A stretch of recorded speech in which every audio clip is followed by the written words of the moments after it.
undoubtedly the market is very busy at the moment, and there will be a lot of you, I'm sure, whom are doing your own viewings. Something as a client I don't think you should be doing. As a seller, you should remain anonymous. It should be the responsibility of the estate agent, surely, to accompany all those viewings for you. But that's a story for another day.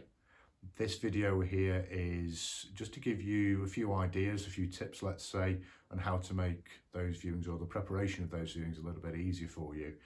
Now, of course, in a perfect world, we'd all appreciate a good day's notice, ideally when it's raining and we've got nothing else to do, so we can prepare the house. But in reality, we've got diaries filled with work commitments, children, pets, everything else, and we're trying to juggle getting the house ready.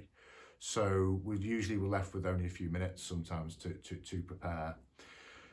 First and foremost, I would say would be to clear spaces. And now by this, even the largest rooms can look quite pokey and small when it's filled with our kind of everyday clutter, really. So take a look around now, the room that you sat in, what things actually don't really belong there, what things don't need to be there. I think it's crucial that we give the house a good sweep through, make sure that non-essential items, which might distract a viewer, are hidden away. Now, in the past, I've known clients to fill their cars full, and I mean full, of their everyday clutter, and then pocket around the corner, out of the way of sight from the viewers, so they don't even know that it's there. At the end of the day, it's important that your viewer has the opportunity to envisage themselves living in the house, and it's a hard task to achieve when your young child's abstract handprint painting is stuck to the side of the fridge. And that kind of leads to point number two, really. Obviously, we love our children, our cats, dogs, iguanas, whatever it is that we might have. But it's a fair chance the viewer may not. And in fairness, actually, it's probably worse if the viewers do like dogs, for example.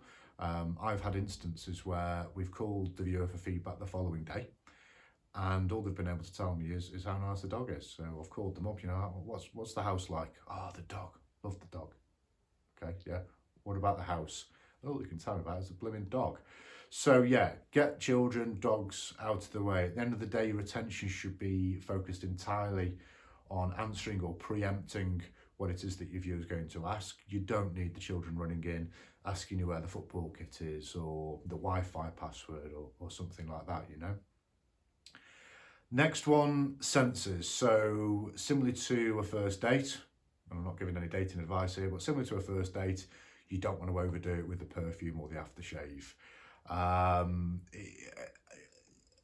I've been into properties where they've gone OTT with really strong aromatherapy oils or incense sticks or something like that.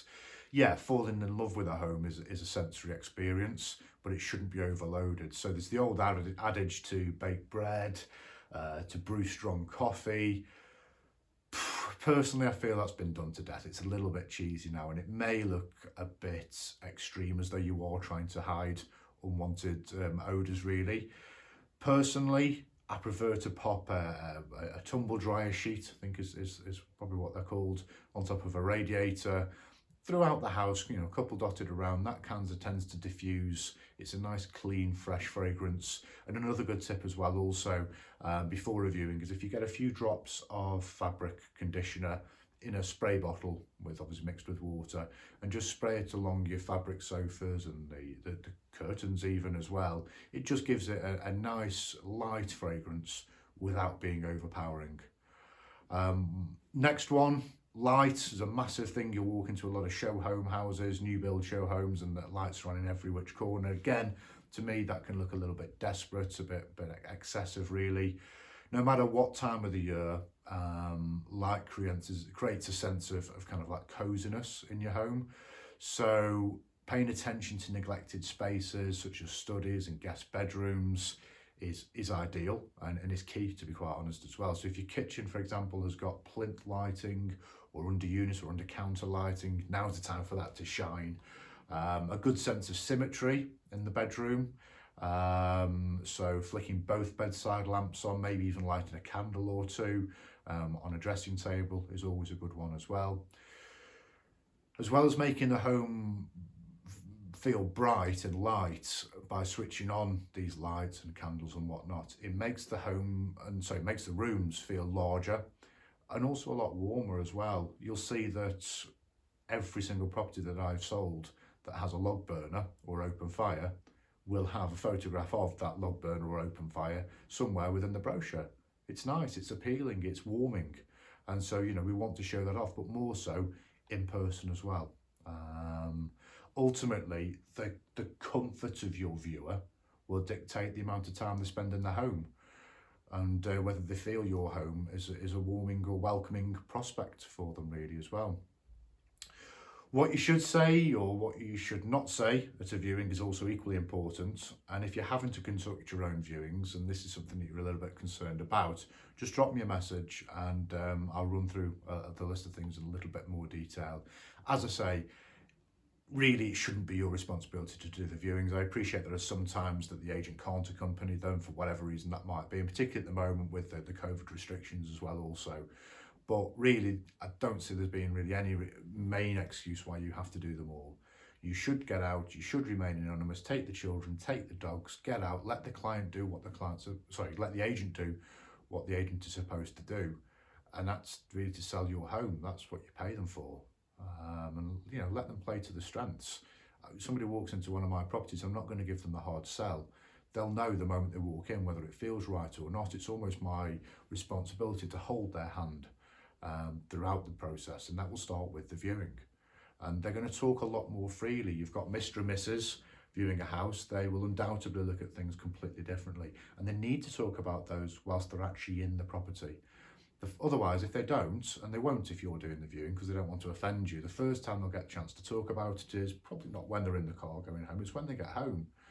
And if they have got that conflict, oh, you know, we could take this wall out, or we could do this, we could do that, and there's that, there is that conflict, you know, that disagreement between what they can and can't do, they're probably likely going to come back for a second viewing. They're just going to cross it off the list and dismiss it, in which case that's been a complete and utter waste of everybody's time.